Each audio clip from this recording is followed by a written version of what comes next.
மங்கையர்கரசி வளவர் பொன்பாவை வரிவளை கை மடமா பங்கைய செல்வி பாண்டிமாதேவி பணி செய்து நாள்தோறும் பரவ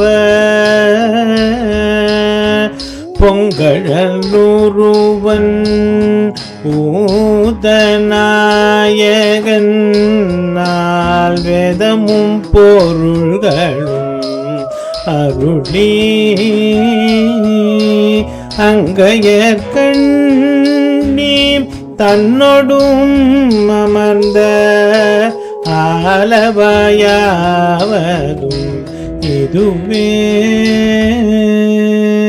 சோழர் குலப் பெண்ணும் பாண்டிமாதேவியுமான மங்கையர்க்கரசியார் நாள்தோறும் வணங்கும் தலமும் 4 வேதங்களை அருளிய அக்னி வடிவான சிவபெருமான் மீனாட்சி அம்மையோடு வீற்றிருக்கும் இடமும் இந்த மதுரை திரு ஆலவாயே ஆகும்.